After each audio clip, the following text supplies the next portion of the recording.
그래서 이제 종류대로 그 창조하셨다라는 그 말이 나오지 않습니까? 그러니까 이게 사실은 이 창조론의 핵심이죠. 이게 뭐랑 부딪히냐면은 우리가 보통 학교에서 배우는 진화론하고 부딪히는 거예요. 그래서 창조론과 진화론 이 두 논쟁이 정말 뭐 엄청나죠. 엄청나죠. 저도 예전에 그 진화론 관련 영상에서 한번 올렸다가 정말 한번 홍역을 한번 앓은 적이 있는데 거기에 대한 얘기를 제가 또 할 거예요. 그래서 창조론과 진화론에 대해서 학교에서는 진화론 배우고 교육에서는 창조론을 배우는데 목사님 이걸 어떻게 조화를 시켜야 되나요? 현대를 살아가는 크리스천으로서 어떻게 이해를 해야 되나요? 제가 그 부분을 정리를 시켜드릴 거예요. 그래서 제가 거기에 대한 그 강의를 준비했으니까 한번 들어보시고요. 그리고 오늘은 이 시간을 통해서요. 정말 이 부분에 대해서 이 창조론, 진화론에 관해서 정말 여러분들 마음속에 단 하나의 질문도 안 남을 때까지 그 질문하시기 바랍니다. 그게 뭐가 됐든지 간에 나는 그래도 목사님 저는 창조론을 문자 그대로 믿겠습니다. 이제 신앙을 위해서 오케이, 그것도 좋고요. 이제는 진화론도 같이 받아들일 수 있을 것 같습니다. 이해할 수 있을 것 같습니다. 그것도 좋고요. 어떻게 하셨든지 간에 자기 안에서 더 이상 질문이 나오지 않도록 정리를 하시는 그런 시간으로 이 시간 좀 삼았으면 좋겠어요. 그래서 제가 강의하는 동안에 강의 내용에 대해서 뭐 떠오르는 질문이라든지 그런 게 있으면은 메모를 해놓으셨다가 강의 끝나면은 또 질문하시든지 그렇게 했으면 좋겠습니다. 괜찮으시겠죠? 예. 먼저 저는 이런 얘기를 드리고 싶어요. 우리는 흔히 교회를 다니고 기독교 신앙을 가진다면은 우리는 진화론을 믿어서는 안 되는 것으로 알고 있습니다. 그리고 사실 저는 목사로서 진화론 얘기를 했다가 목사님들과 굉장히 많은 논쟁을 한 경험이 있거든요. 근데 제가 이 시간을 통해서 여러분들에게 전하고 싶은 메시지는 뭐냐면은 진화론은 창조에 관해서 얘기하지 않거든요. 창조론은 또 진화에 대해서 얘기를 안 합니다. 서로 다른 동네에 있는 겁니다. 서로 다른 동네에 있는 얘기인데 이거를 어떻게 같이 데리고 와서 링 위에 올려놓고 싸움을 붙이는지 모르겠는데 오케이 뭐 이유는 있는데 맥락은 있어요. 제가 이제 설명을 하나하나 드릴 텐데 왜 그런지 제가 설명을 드릴 겁니다. 근데 우선 우리가 먼저 우리가 깨달아야 될 것은 뭐냐면은 창조론과 진화론은요 서로 맞붙어서 싸울 만한 그런 이론이 아니에요. 서로 다른 나라 이야기입니다. 서로 맥락도 다르고요. 전혀 다른 이야기입니다. 저는 목사로서 진화론을 믿습니다라고 얘기를 만약에 한다면은 이 말을 듣고서 이제 뒤집어지시는 분이 있어요. 뒤집어지시는 분이 있습니다. 어떻게 목사가 돼가지고 진화론을 믿는다고 말할 수 있느냐라는 말을 합니다.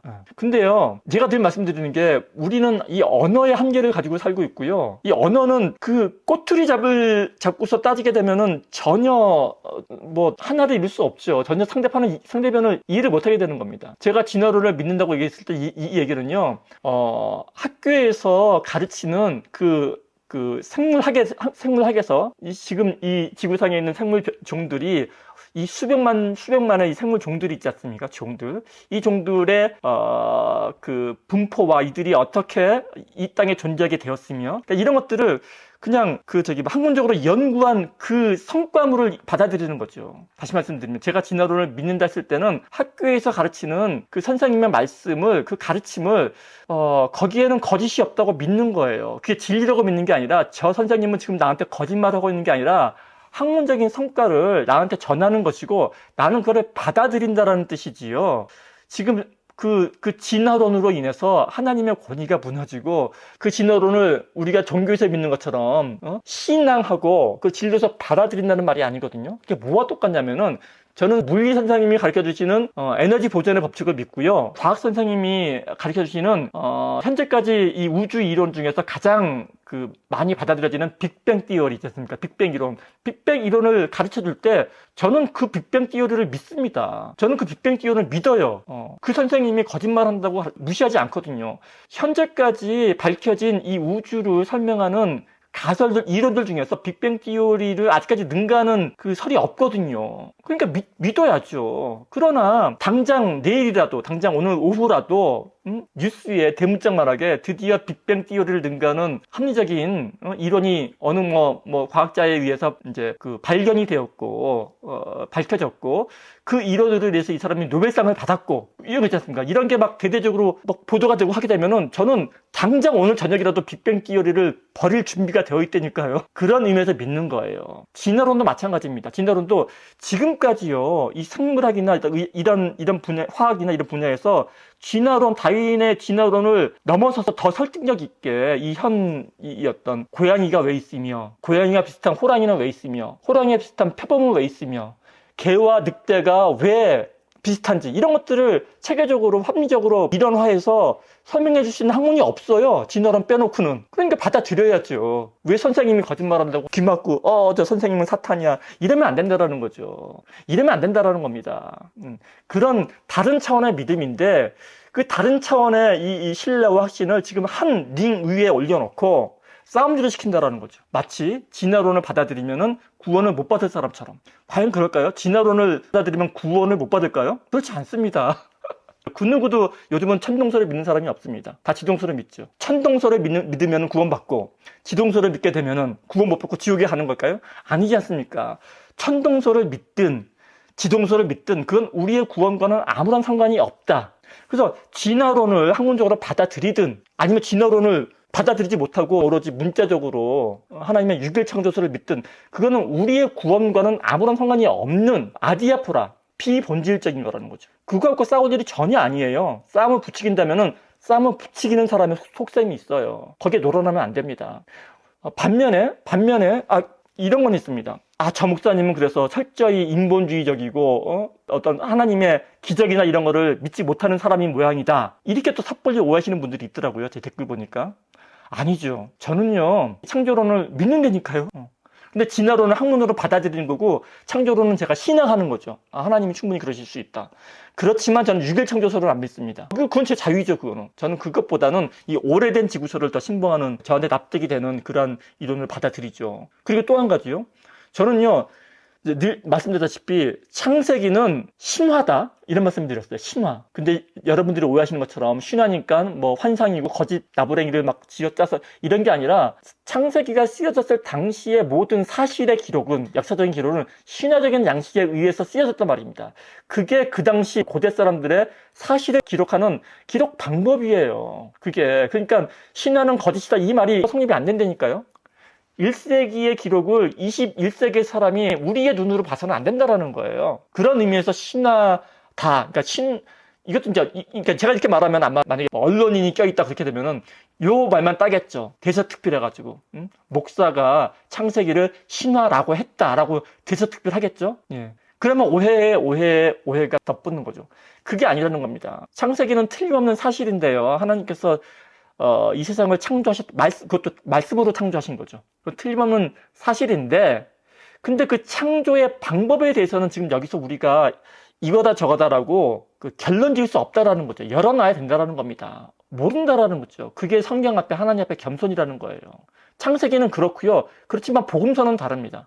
어떠한 방법으로 뭐 순간적으로 하나님 짠 해가지고 창조가 됐든지 아니면은 오랜 시간에 걸쳐서 진화가 됐든지 이 사실을 믿고 안 믿고는 우리의 구원과는 상관이 없지만은 그러나 예수님께서 죽었다가 다시 살아나신다라는 그 부활에 관한 사실 있지 않습니까? 이게 그럴 수도 있고 아닐 수도 있다. 이렇게 말하면 그거는 기독교의 근간이 흔들리는 겁니다. 거기서는 흔들리시면 안 되죠. 저는 그 부분에서 명확히 저는 예수님이 죽었다가 3일 만에 살아나신 건 저는 믿어요. 그리고 예수님이 오병이어 기적을 일으키셔가지고 빈바구니에서 2만 명을 먹이셨을 거라고 저는 믿어요. 왜요? 왜 그런지 아십니까? 성경 누가복음을 보십시오. 누가복음이에요. 누가는 의사거든요. 과학자입니다. 그러면서 누가복음을 기록한 기록 목적을 누가복음 1장에 명확히 밝혀요. 데오빌로 각하요 그러면서 이 금방 요즘에 일어나고 있는 이 사실에 대해서 내가 사실대로 기록하고자 이 글을 씁니다 하면서 누가복음을 서술한다고요. 그럼 뭡니까? 사실을 믿으라는 소리잖아요. 그냥 믿어야죠 그거는. 사실 그 부분에서 우리가 흔들리게 되면은요. 우리의 기독교가 설 자리를 잃는다니까요 여러분들. 그러니까 우리가 넓게 보고 이런 설이 있고 저런 설이 있고 이거를 이해해야 될 성경 본문이 있고요. 그렇지 않고 이거는 틀림없는 사실이다라고 받아들일 성경이 있는 거예요. 그래서 장르 비평이라는 게 있습니다. 내가 조크를 했는데 뉴스를 받아들여? 이러면 우습지 않습니까? 조크와 뉴스를 구분할 줄 알아야지 지성인이죠. 근데 여기서 농담했는데 저기서 심각하게 그거를 받아들이면은 그 사람은 사회생활 못하는 사람이지 않습니까? 근데 그리스도인들이 그래요. 우습게 본다고요. 실제로 그래서 사람들한테 웃음꼴을 당하는 사람 중에서 기독교인이 굉장히 많아요. 그러지 말자라는 얘기죠. 예. 어쨌든 서론이 너무 길죠. 예. 근데 이제 이렇게 이 창조론과 진화론이 그 논쟁이 되는 이유가 있습니다. 제가 그거를 무시하는 게 아니에요. 충분히 그럴 만한 이유가 있습니다. 왜냐면요. 몇 가지 이유 때문에 그래요. 우선은 이런 부분이 있습니다. 만약에 저처럼 이 창세기 1장을 이렇게 문자적으로 읽지 않고 여러 가지 무슨 뭐 이럴 것이다 저럴 것이다 이건 신화적이다 뭐 과장된 표현이다 이런 식으로 해석하기 시작하면은 이런 해석해보는 열어놓으면은 어떤 문제가 생기냐면은 그 이후에 모든 어떤 부분에 있어서 성경을 문자적으로 믿지 못할 가능성이 생겨버리는 거예요. 그 사람들이 이거는 이거는 근원부터 차단을 해야 된다. 그런 마음이 있는 거, 경각심이 있는 거죠. 사실 제가 한번 말씀드린 적 있는 것 같은데 지금 기독교 근본주의자들이 있습니다. 펀디멘탈리스트들이 있습니다. 근본주의자들. 예.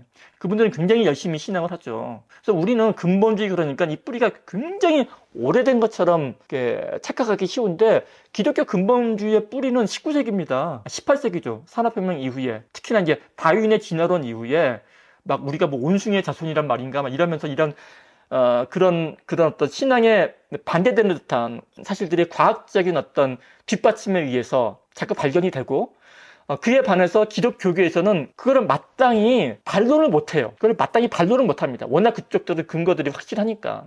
그러니까 위기감을 느끼는 거죠.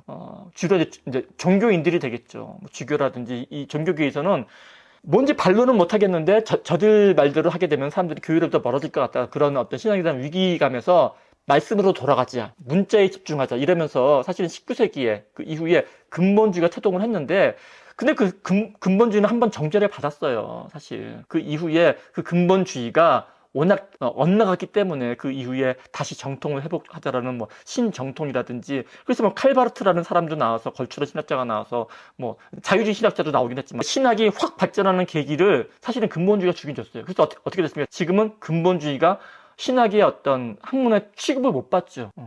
취급을 못 받습니다. 근본주의는 학문의 어떤 반열에 못 낍니다. 그냥 대중들 사이에 그냥 지금 뭐 우리 전광훈 목사님이 하시는 이제 그런 어떤 차원에서 대중의 어떤 힘을 이제 끌어들이는 그러한 데 쓰이는 게 지금 기독교 근본주의죠.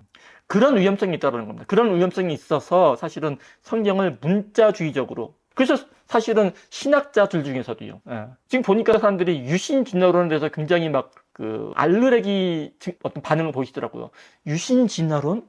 저거 완전 이단 사입이 이렇게 되는데 유신 진화론을 가만히 살펴보게 되면은 우리가 그렇게 폄하할 만한 내용은 아니고요. 거기서도 다 납득할 만한 그 어떤 그 뒷받침들이 있습니다. 이런 것들을 제가 살펴보자는 소리예요. 그런 게 하나 있고 또 한 가지는 또 뭐가 있냐면요. 그런 우려가 하나 있고 또 한 가지는 우리가 이 진화론을 받아들이는 순간에 어떤 문제점이 또 있냐면은 그렇다면은 진화론이라는 것은 결국 목사님 모든 것이 우연에 의해서 저절로 발생했다라는 건데 여기에 하나님의 섭리가 빠진다라는 소리인데 그러면 목사님 지금 우리 인간이 인간다울 수 있는 인간적인 가치들이 있지 않습니까? 뭐 사랑이라든지 용서라든지 뭐 남에 대한 배려, 뭐 자비심, 소망, 뭐 우정 이런 온갖 아름다움 같은 것도 이것도 그러면은 그냥 우연의 산물이란 말입니까? 이 모든 이 세상적인 가치들, 인간적인 가치들이 뭐 예술과 도덕과 소망과 사랑 이런 것들이 전부 다 진화의 산물이란 말입니까? 이렇게 나가시는 분들이 있어요. 그 우려하시는 거죠. 근데 그것도 아니라는 거예요. 여기에 대해서 설명을 드릴 것이고 또 한 가지는 또 이제 어떤 게 있냐면은 이것도 중요한 것 중에 하나인데 목사님처럼 그렇게 창조론을 진화론적으로 본다면은 그럼 목사님 우리가 원숭이의 자손이라는 건데 그럼 목사님은 아담과 하와의 역사적인 실존성을 부인하시는 거 아닙니까? 이렇게 간다고요. 그죠? 목사님이 진화론을 받아들인다면은 그럼 아담과 하와는 존재하지 않았다라는 건데 그게 말이 됩니까? 어떻게 목사가 아담과 하와를 부정할 수 있어요? 그죠? 예. 그렇게 간단 말입니다. 맞죠? 예. 저는 그게 또 아니라는 거죠. 답은 또 해드리겠습니다. 그럼 그 문제와 결부시켜서 목사님 아담과 하와가 없다면 그러면 기독교에서 근본 교리를 가르치고 있는 원죄론은 또 어떻게 우리가 받아들입니까? 원죄론이 없다라는 겁니까? 이렇게 또 간다라는 거죠. 그러니까 이 모든 것들을 생각해 보게 되면은 기독교에는 진화론을 받아들여서는 안 된다라는 거예요. 그래서 많은 사람들이 창조론과 진화론을 같은 링 위에 올려놓고 절대로 양립해서는 안 되는 그리고 기독교에는 진화론을 믿어서는 안 되는 그렇게 이렇게 간다라는 거죠. 맞죠? 이 질문 외에 추가적인 질문이 있으시면은 더 생각해 놨다가 강의 후에 질문해 주셔도 됩니다. 그럼 먼저 이제 제가 하나하나 한번 말씀을 드려볼게요. 결국은 제가 이때까지 드린 말씀이랑 별반 차이가 없는데요. 일단 창세기 1장을 문자적으로 읽지 않았을 때, 그럼 다른 성경의 다른 모든 부분도 문자적으로 읽지 못하게 되는 거 아닌가, 그런 우려에 대해서 제가 뭐라고 말씀드렸습니까? 문자적으로 읽어야 될 성경이 있고, 문자적으로 읽어서는 더 혼동되는 그런 성경도 있다. 대표적으로 창세기가 그렇다. 그래서 창세기를 우리가 꼭 그렇게 문자적으로만 해석하려고 해서 혼동을 자초할 필요는 없다라는 게 제가 지금까지, 그죠? 지금까지의 강의를 통해서 사실은 1번 문제에 대한 그 설명이 내가 지금까지 창세기 1장 1절부터 3절까지의 설명이었는지도 모르겠어요. 저는 그래서 거기에 대해서는 어느 정도는 제가 설명을 해드린 것 같아요. 그래서 1번 질문은 넘어가도록 하겠습니다. 부족하다고 생각되시면은 다시 한번 이제 설명해달라고 부탁을 하셔도 됩니다. 그럼 2번 질문으로 넘어가서요. 2번 질문은 뭐냐면은 이런 거죠. 목사님, 진화론을 우리가 받아들이는 순간, 그러면 모든 우리 인간적인 이 가치들이 있지 않습니까? 사랑이라든지, 종교도 마찬가지로 신앙, 사랑, 뭐 소망, 뭐 예술, 종교, 도덕, 이런 것들도 다 진화의 산물이란 말입니까? 우연의 산물이란 말입니까? 이제 그렇게 질문하신 분이 있죠. 근데 여기에 대한 저희 답은 비교적 간단합니다. 그러니까 늘 우리는요, 뭔가를 사고를 할 때요, 정리를 해야 됩니다. 내 사고가 다른 것과 막 혼동돼서 하게 되면 진짜 정말 혼란스럽거든요. 칼같이 이 그라운드서부터요, 나의 이 생각이 어디에 근거를 두고 있는가를 하나하나 따져보게 되면 의외로 쉽게 구분이 가요. 이게 뭐냐면요, 제가 말씀드렸다시피 진화론과 모든 것이 다 진화의 산물인가요? 라는 주장과는 다른 거죠. 진화론이라는 것은 학문의 한 분야입니다. 물리학에 뭐 빅뱅 이론이 있고, 무슨 뭐 뉴턴 역학이 있고, 양자 역학이 있고, 이렇듯이 학문적인 분과에 들어있는 거죠. 그게 진화론입니다. 그리고 그걸 받아들이는 게 진화론을 믿는다. 빅뱅 이론 믿듯이 에너지 불변 법칙, 질량 보존의 법칙 믿듯이 믿는다라는 그런 거고요. 근데 후자에 목사님 무슨 믿음, 소망 이런 어떤 것들도 다 우연의 산물인가요? 라는 질문은 일종의 사상이에요. 말하자면 우리가 공산주의, 민주주의 하듯이 진화주의인 거, 진화론이 모든 걸 지배한다라는 이런 거지 않습니까? 옛날에 공산주의라는 말은요, 공산주의로 공부한 사람은 엘리트들이었죠. 모든 지식인들은 다 공산주의로 공부한 사람입니다. 마르크스, 엥겔스 이래가지고 자본주의에 반대한 그 인민을 사랑하는 사랑이죠. 사람에 대한 사랑을 공산주의라는, 모든 걸 평등하게 나눠 갖자라는 그 사상으로 발전시킨 것이, 그게 공산주의죠. 그게 나중에 다르게 이제 엉뚱하게 흘러왔지만은 처음이 그렇단 말입니다. 그러니까 모든 걸 공산주의식으로 사고를 하죠. 자본주의도 마찬가지입니다. 모든 것이 자본으로 설명될 수 있다. 모든 것이 공산주의로 설명될 수 있다. 이런 사상인 거죠. 진화주의도 마찬가지로 모든 것이 진화론으로 설명될 수 있다라고 주장하는 것이 진화주의인 거예요. 그걸 두 개를 혼동하면 안 됩니다. 저는 진화주의는 배척을 합니다. 저는 배척을 해요. 저는 공산주의도 민주주의거든요. 저는 자유주의, 민주주의는 받아들이지만 저는 공산주의, 민주주의 그 사상은 전 절대로 배격하거든요. 저는 그 사상과 양립할 수 없습니다. 왜? 저랑 안 맞으니까요. 마찬가지로 저는 진화론은 학문으로서 얼마든지 수용하고 받아들일 수 있지만, 그렇지만 진화주의로 모든 걸 선언하려는 그거에 대해서 철저히 배격을 합니다. 이건 우리가 싸워내야 될 거예요. 이래도 저를 진화론을 믿는 목사라고 말씀하실래요? 아닌 거죠. 그러니까 우리는요, 말이 비슷하다고 혼동하면 안 된다. 모든 주의, 이즘이죠.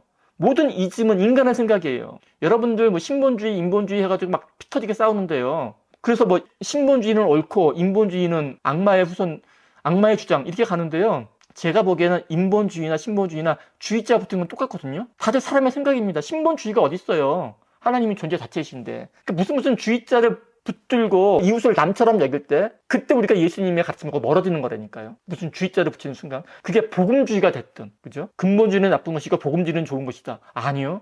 둘 다 틀렸습니다. 틀렸다기보다는 둘 다 인간의 생각일 뿐입니다. 그렇지가 않아요. 그러니까 여기에 휘둘리면 안 됩니다. 교회 나가면 좋은 거고, 교회 안 나가면 나쁜 거다? 이것도 아닙니다. 누가 그래요? 누가 그럽니까? 그럼 교회 나간 사람들은 다 구원받습니까? 그러면 왜 복음서에 교회 안에 양곡과 가라지가 섞였다고 예수님께서 그 말씀을 왜 하시나요? 그게 아니라는 거죠. 이 모든 걸 뛰어넘어서 진리를 알지니 진리가 너희를 자유케 하리라. 자유를 누리는 사람이 되어야 되는 거죠. 자유를 누리는 사람.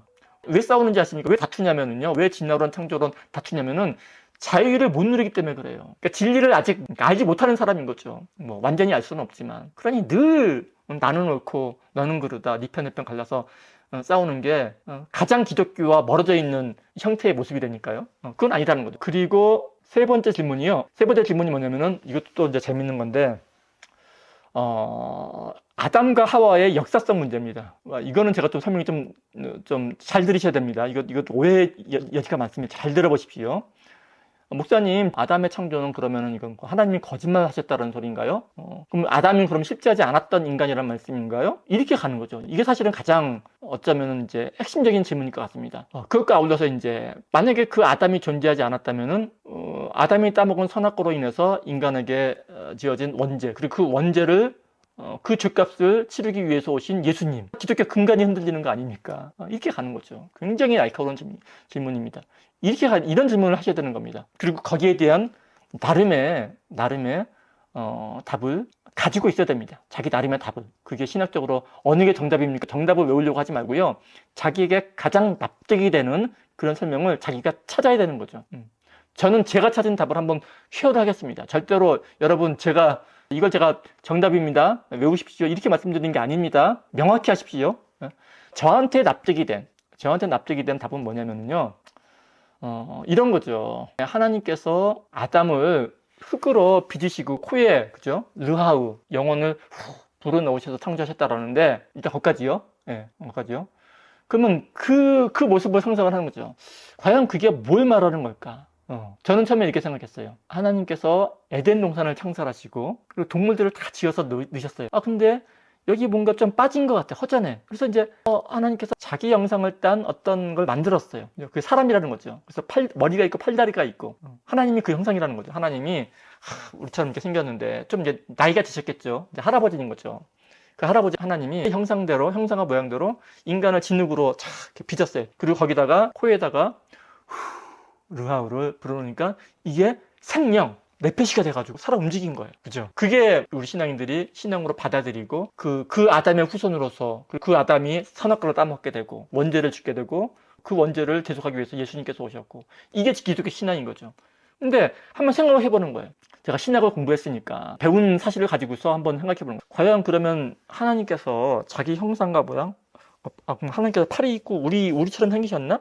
그래서 우리처럼 손으로 이렇게 조물조물 해가지고 빚으셔서 만드셨나? 그래서 이렇게 불어 넣으셨을까? 그래서 내가 상상하는 그 모습이 몇만 년 전에, 6천 년 전에 하나님이 창조하신 당시에 어떤 에덴 동산이라는 어떤 지구상의 한 시점에서 그 사건이 벌어졌을까?라를 질문을 해보는 거죠. 근데 저는 신학을 공부하게 되면서 어떤 점을 새롭게 알게 됐냐면은 일단은 하나님의 형상과 모양이라고 했을 때 그 형상과 모양은 우리의 어떤 이런 피지컬한 형상과 모양을 말하는 게 아니라는 게 신학계 정설입니다. 오히려 초대 교부들도요, 하나님이 우리처럼 손이 있고 발이 있고 머리가 있고 음식 먹고 하는 그렇게 표현한 것을 신인 동용설이라고 그래가지고요, 그걸 배척했어요. 그리고 민수기에도 하나님은 인간이 아니시니, 하나님은 사람이 아니시니 분명히 말하거든요. 하나님은 우리처럼 육체를 가지고 있지 않다고 성경이 증거합니다. 그죠? 그것도 다름 아닌 구약이 증거를 해요. 근데 지금 우리가 하나님께서 손가락 5개 있고, 우리처럼 들숨날숨 숨 쉬고, 이거는 뭐냐면 그 당시 고대인들이 신을 그렇게 생각했단 말입니다. 신을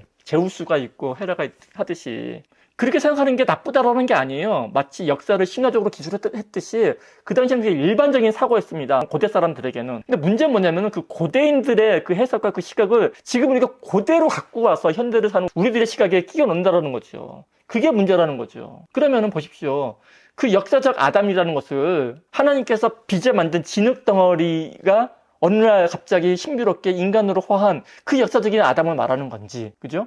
한번 생각해 볼 필요가 있다는 겁니다. 저는 생각이라고 말씀드렸어요. 저는 여기에 이렇다 가치 판단이 안 들어갑니다. 그럼 보십시오. 진흙을 빚어서 하나님의 숨결에 의해서 아담이란 인간이 딱 나타났습니다. 그럼 그 인간을 우리가 인간이라고 볼 수 있을까요? 인간의 정의가 뭐죠? 아담은 인간이 아니죠. 왜요? 일단은 아담은 배꼽이 없을 거 아닙니까?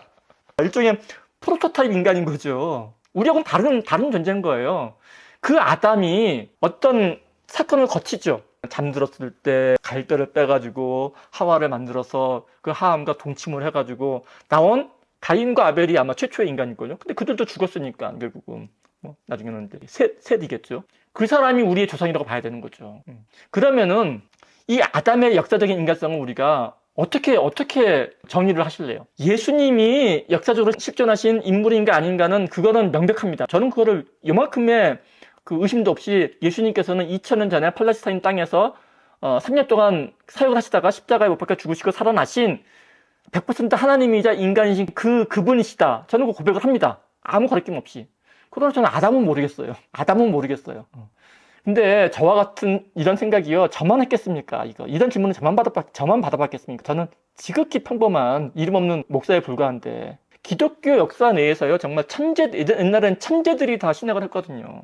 그런 사람들이 한 번씩 다 거쳐간 생각이고요. 저는 제가 좋아하는 그 목사님이자 신학자분이 한 분 계신데요. C.S. 루이스를 좋아합니다. 저는 C.S. 루이스를 참 좋아하는데, 그분이 참 솔직하시더라고요. 그분이 뭐라고 말씀하시냐면, 그분 때문에 정말 얼마나 많은 영혼들이, 무신론자들이 하나님 앞에 돌아와서 회개하고 구원받은 여러분 아실 거 아니에요.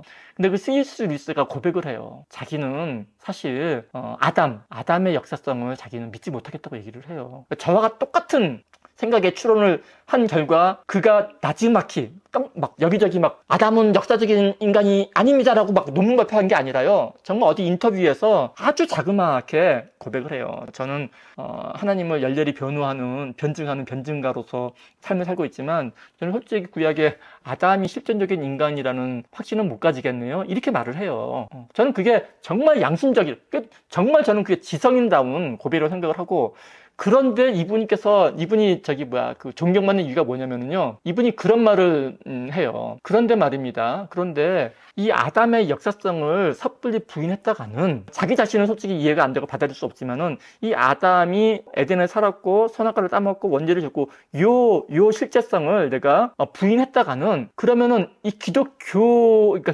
교회 내에 혼란이 온다라는 거죠. 많은 믿음이 약한 사람들이 믿음이 흔들리고, 자기처럼 이렇게 뭐 사고를 해가지고 창조가 됐든 진화가 됐든 우주인이 발견되든 상관없이 이 신앙을 견지할 수 있는 사람은 상관이 없는데, 그렇지 못하고 그저 남들 보고서 교회 왔다 갔다 하는 사람들이 일대 혼란이 올 거라는 거죠. 그런 사람이 있다면 저는 그렇게 믿을 겁니다. 그렇게 할 겁니다. 라고 그런 얘기를 해요. 이게 뭐랑 같냐면요, 바울도 똑같습니다. 사도 바울도 똑같아요. 사도 바울이 뭐라고 말씀하시지 않습니까? 그 고린도 전서가요, 굉장히 재밌는 책인데, 다른 로마서나 갈라디아서는 굉장히 신학적인 어려운 책인데, 고린도 전서는 분량은 진 반면에 내용은 엄청 쉽습니다. 그 고린도 교회 사람들, 이방 교회 사람들이거든요. 유대인들이 아니라. 이 사람들이 우리가 했던 질문들을 다 하는 겁니다. 성찬 식때 어떻고, 무슨 머리를 써야 되냐 말아야 되냐, 싸운 음식을 예배하기 전에 먹어야 되냐, 후에 먹어야 되냐, 이혼을 해야 되냐 말아야 되냐, 이런 온갖 문제들로 그 질문을 해와요. 그 질문에 대한 답글이 고린도 전서 편지글이에요. 대표적인 7가지 질문에 대한 그 답을 정리하는 게 고린도 전서거든요. 그 중에 대표적인 질문 중에 하나가 뭐냐면은, 우상에게 바쳐진 음식 먹는 문제. 우상에게 바쳐진 음식을, 고기죠, 고기. 먹어도 됩니까 안 됩니까? 목사님, 알려주세요. 왜냐하면은 어떻게 기독교인이, 유대인 크리스천들이 어떻게 제우스 신에게 우상으로 바쳐진 고기를 어떻게 먹을 수가 있어? 그러면 니네들 구원 못 받아. 이게 되게 팽배했었거든요. 근데 고린도 사람들은 그런 거 신경 안 썼거든요. 근데 고린도의 유대인, 그죠? 정통 크리스천들, 베드로계 뭐 이런 사람, 야고보 계열의 이런 사람들이 막 꾸짖는 거예요. 고린도 이 못 배운 것들, 니들은 말이야, 기독교인 이런 것들이 어떻게 우상에게 제물로 바쳐졌다는 고기를 먹었어? 이게 왜 나왔냐면요, 당시에 이 대도시에서 시중에 유통되는 모든 고기는요, 제사를 지낸 다음에 도축이 돼요. 그게 공식적인 고기 공급 루트예요. 그러니까 고기를 먹는다는 것은 우상에게 바쳐진 고기를 먹는다는 것과 다름없는 거고, 거기에 대한 바울의 대답이 뭐냐면은 아주 심플합니다. 그게 우상에게 바쳐진 고기든 그게 우리의 구원과는 아무런 상관이 없다. 왜냐? 우상에게 바쳐진 고기는 하나님이 만드신 거 아니냐? 모든 게 하나님 건데 그게 무슨 상관이냐? 그리고 예수님께서도 말씀하시지 않았느냐? 입으로 들어가는 것이 더러우는 게 아니라 뱃에서 나오는 똥이 더럽지, 입으로 들어가는 것은 아무런 상관이 없다. 우리 구원하고는. 그러니까 나는 아무런, 그게 고기든 술이든 뭐가 됐든지 간에 나는 자유한다예요. 바울이 하는 말이. 구원과는 아무 상관이 없다.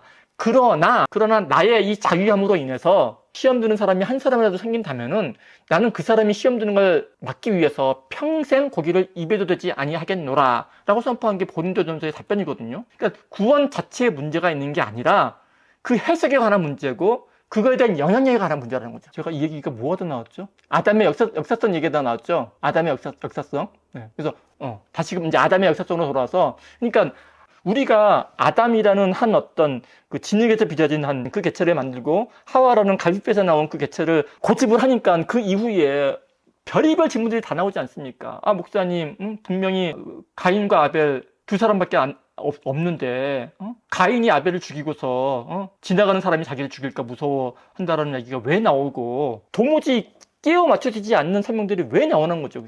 그걸 설명하기 위해서 이론을 만들어야 돼요. 엉뚱한 이론을 만들어야 됩니다. 성경에도 없는, 마치 천주교에서 연옥을 만들어내듯이 자꾸만 교리를 만들어야 됩니다. 하나가 삐끗하니까. 근데 제 얘기는 뭐냐면요. 왜 그렇게 막 밑에서 잘못 끼워진 단추들을 계속 끼워야 되느냐는 말인 거죠. 창세기서부터 우리의 사고를 열어놓고 그것과 우리의 구원과는 아무런 상관이 없다. 21세기 현대인의 눈으로 성경을 봐도 우리의 구원과는 아무런 영향을 안 받는다. 라는 데까지 왜 못 가냐는 거죠. 똑같은 질문인데, 목사님, 아담과 하와가 실제적 역사적인 인간이 아니었다면 그럼 그들이 지었다라는 원죄는, 그들이 지은 죄는, 그래서 인간의 원죄는 어떻게 되는 겁니까? 또 이 얘기를 한다고요.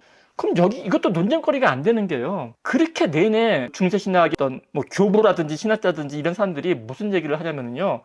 원죄, 오리지널 씬과요, 크라임을 구분을 해요. 우리는 늘 이 원죄와 자범죄를 늘 혼동합니다. 죄는요, 원죄라는 것은요, 저는 이렇게 봅니다. 선악과를 따먹었다라는 것은 어떤 역사적인 아담이 물리적인 선악과를 따먹어서 눈이 번쩍 떼가지고 안 보이는 게 보이고, 저는 이렇게 보지 않아요. 그렇게 보게 되면 너무너무 헷갈리는 부분이 많거든요. 저는 그게 어떻게 보냐면요. 아담이라는 하나님의 형상은 신인 동령의 형상이 아니라 하나님의 속성. 사랑하고, 그죠? 남들을 배려하고, 이웃을 보게 되면 어려운 상황에 있는 사람들을 도와주려고 하고, 협동하려고 하고, 이런 어떤 그런 인간적인 가치, 인격. 저는 그게 하나님의 형상이라고 보는 거죠. 아니, 제가 아니라 기독교계는. 그래서 그러한 형상을 비로소 담은 어떤 인간종, 제가 인간종이라고 말씀드립니다. 그런 종한테 비로소 인간이라고 이름을 붙일 수 있다는 겁니다. 그럼 그 전에는요, 인간이 아니죠. 유인원이죠, 유인원. 그래서 화석을 발굴해 보게 되면은요, 네안데르탈인도 있고 자바 원인도 있고 실제로 나와요. 그게. 그거 어떻게 설명하실래요? 똑같이 꼬리도 없고 직립보원 했단 말입니다. 뇌 용량도 크고 분명히 침팬지도 아니야. 오랑우탄도 아니야. 근데 인간도 아닌 그런 것들이 있어요. 근데 우리는 그걸 인간으로 취급 안 하죠. 왜? 그런 형상이 없으니까. 사랑하고 배려하고 협동하고. 누가 살아남아요? 호모 사피엔스만 살아남아요. 왜요? 호모 사피엔스에 비로소 협동을 할 수 있었거든요. 협동. 표본보다도 못 뛰고 침팬지보다도 주먹 힘이 약하고, 그 보잘것없는 호모 사피엔스 종이 서로를 믿을 수 있었어요. 상대편을 도울 수 있었고, 그래서 군집을 이루고 협동을 할 수 있어서 비로소 그 생존 경쟁에서 적자 생존, 살아남을 수 있게 되었다라는 게 진화론이거든요. 저는 그래서 그들의 협동하는 그 속성이 오히려 하나님의 속성에 오히려 가깝다고 보는 게 훨씬 더 설득력이 있다고 저는 받아들인 거죠. 그러면은 하나님의 속성이 그런 거라면은 협동이 뭡니까? 사랑이잖아요. 자기가 속한 집단을 하나로 여기는 거. 가족 공동체. 그게 사랑의 속성이거든요. 하나로 인식하는 게 사랑의 속성입니다. 그래서 예수님께서도 늘 이웃을 내 몸처럼 여기라가 아니라 이웃은 내 몸이다 라고 강조를 하셨고, 그게 곧 사랑을 회복하는 거고, 그게 하나님의 형상을 회복하는 거고, 그렇게 말씀하시는 거거든요. 근데 죄는 뭐냐? 죄는 이웃을 남으로 보는 게 죄예요. 이웃을 남으로 보는 게 죄입니다. 사랑은 그 남으로 여겼던 이웃을 내 몸처럼 여기는 게 사랑이고요. 그러면 이웃을 내 몸이 아닌 남으로 여기면 어떻게 되는지 아십니까? 그럼 적이 돼요. 그러니까 이웃을 남으로 여기는 그 마음이요. 그게 원죄예요. 그게 폭력성이에요. 다만 그게 발현이 되는 사람이 있고, 운 나쁘게. 다만 운 좋게 발현이 안 돼서 좋은 환경 속에서 편안히 눈 감는 사람이 있고. 그래서 모든 사람들이 다 죄인이라고 하는 거야. 육신을 입은 모든 사람들은 다 죄인이다. 왜? 개별화가 돼 있으니까. 나 위에는 다 남으로 여기니까. 그래서 죄인이라고 그러는 거예요. 내가 나쁜 짓을 해서 죄인이 아니라 나 아닌 남으로 여기는 순간 원죄인인 거죠. 언제든지 기회만 되면, 찬스만 되면 내 죄를 발현시킬 수 있는 준비가 되어 있는 사람. 이게 원죄, 아담의 후손이라는 거예요. 예수님께서는 그걸 위해 돌아가셨다는 거예요. 그게 아니다. 너희들은 비록 육체적으로 갈라있지만 너희들의 진정한 모습은 육체가 아니라 영이다. 영은 하나다. 하나님 안에 하나다. 그래서 하나님 나라의 회복. 하나님 나라의 회복은 하나됨의 회복이에요. 뭐라고 그러십니까? 예수님께서 어떻게 구약을 풀어주시냐면요. 니들이 읽는 성경은 단 두 마디로 압축을 시킬 수 있다. 뭐요? 하나님을 사랑하고 이웃을 사랑하라. 그죠? 단 두 마디로 압축을 시킬 수 있는데 두 마디가 아니라니까요. 그게 한 마디예요. 왜 한 마디인지 아십니까? 보이지 아니하는 하나님을 어떻게 사랑할 수 있느냐? 하나님을 사랑하는 유일한 방법은 눈에 보이는 내 이웃을 사랑하는 것이다. 라고 얘기를 해요. 결국 이웃 사랑 하나예요. 이웃을 남처럼 안 여길 때 그때 참다운 회복이 일어나고 구원이 일어나는 것이다. 그래서 모든 인류를 가족 공동체로 바라보는 게 그게 예수님의 가르침이에요. 그게 교회의 가르침이고, 형제님, 자매님. 한 아버지 아래, 한 지체 사상. 그래서 복음서 이후에 예수님의 가르침을 가장 잘 깨달았다고 자타가 공인하는 바울의 가르침은 딱 하나입니다. 지체사상, 한몸사상. 우리의 소망도 하나요. 하나님도 하나요. 소망도 하나요. 다 하나라는 거죠. 그 하나 안에 우리가 들어가는 게 그게 우리의 구원이고 사실 그걸 깨달으면 평안이 오죠.